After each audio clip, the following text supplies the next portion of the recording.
Praise the Lord. ஆண்டவராக இயேசு கிறிஸ்து நாமத்தில் உங்களை வாழ்த்துகிறேன். தேவனுடைய பிரசன்னமும் கிருபையும் உங்களோடு இருப்பதாக.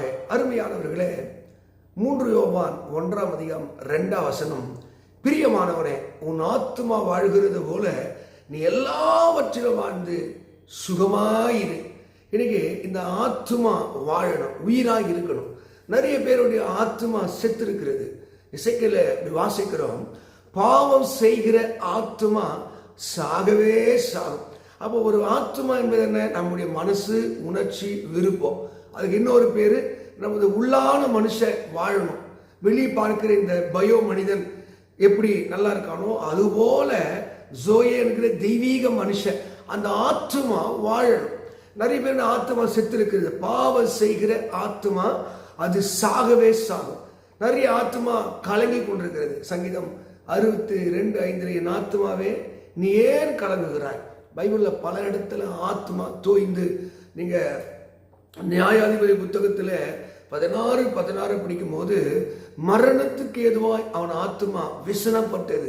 பாருங்க, அவன் போகாத இடத்துல போய் அந்த பாவின் இடத்துல இந்த தெளித்தால் மடியில இருந்து அவன் ஓயாமல் அலட்டி அவன் இதயத்தை வேதனைப்படுத்தும் போது மரணத்துக்கு எதுவாய் அந்த ஆத்மா விசனப்பட்டது. அநேகருடைய ஆத்மா கலங்கி கொண்டு வேதனைப்பட்டு விசாரப்பட்டு கொண்டிருக்கிறது.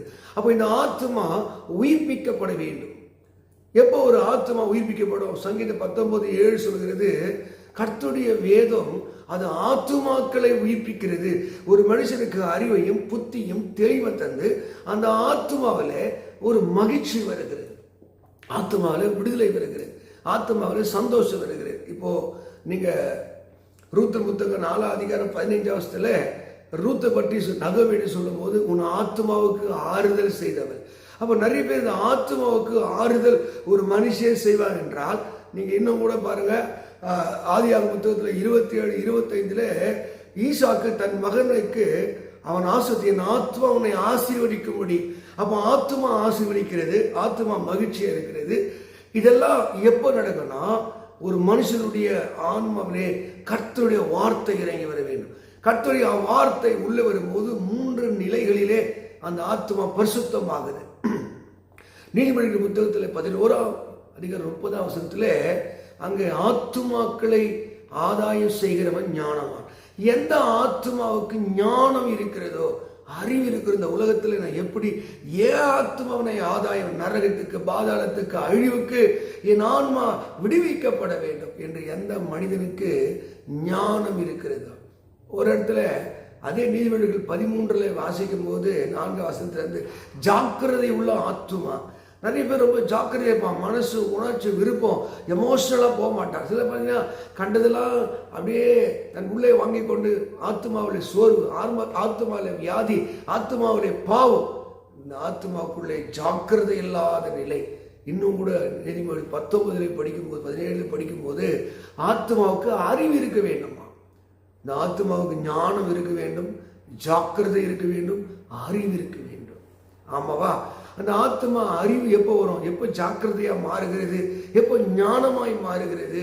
கர்த்தருடைய வேதம் குறைவற்றதும் அது ஆத்துமாக்களை அது உயிர்ப்பிக்கிறதுமாகிறது. எந்த ஆத்மா விடுவிக்கப்படுகிறது, எந்த ஆத்மா பரிசுத்தம் அடைகிறதோ அந்த ஆத்மா இந்த பூமியிலே வாழ்ந்து கொண்டிருக்கிறது. கிறிஸ்துவோடு வாழுகிறது, ரட்சிப்போடு வாழுகிறது, அது விடுதலையோடு வாழுகிறது, அது சமாதத்தோடு வாழுகிறது. இந்த ஆத்மா எவ்வளவு பூரிப்பா இருக்கிறதோ அந்த ஆத்மா பூமிக்குரிய ஆசத்துக்கு. அதுதான் கயாவுக்கு அங்கே சொல்லுகிறார், ஒரு ஆத்மா வாழ்கிறது போல பவுல் எழுதுகிறார், எல்லாவற்றிலும் வாழ்ந்து சுகமாயிரு.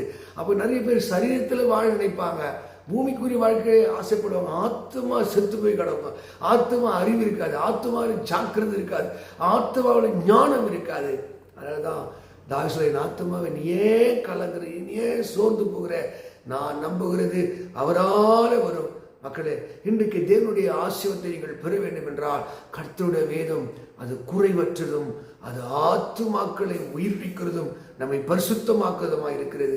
அப்போ கர்த்தருடைய வேதத்தை நீங்கள் படிக்கும் போது, இரவு பகலும் தியானிக்கும் போது உங்க ஆத்மா அறிவுள்ளதாகவும் ஜாக்கிரதையும் ஞானம் உள்ளதாக மாறத்துல உங்க ஆத்மா மகிழக்கூடியதாய், ஆத்மாவுடைய சந்தோஷம் உண்டாகக்கூடியதாய் மாறுகிறது. அதைத்தான் உன் ஆத்மா வாழ்கிறது போல நீ எல்லாவற்றிலும் வாழ்ந்து சுகமாயிரு என்று வேதம் நமக்கு சொல்லுகிறது.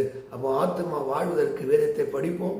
அப்படி வாழும்போது அது அறிவுள்ளதாய், அது ஜாக்கிரதை உள்ளதாய், அது ஞானம் உள்ளதாய் இருக்கும். அந்த ஆத்மாவுடைய மகிழ்ச்சி போது கூடிக்கொண்டிருக்கும். கர்த்தர் உங்கள் ஆத்மாவை புஷ்டியாக்குறவராய், ஆத்மாவில் அறிவுண்டாக்குறவராய் மாற்றி சகல ஆசீர்வாதத்தாலே உங்களை நிரப்புவாராக. God bless you. God bless you.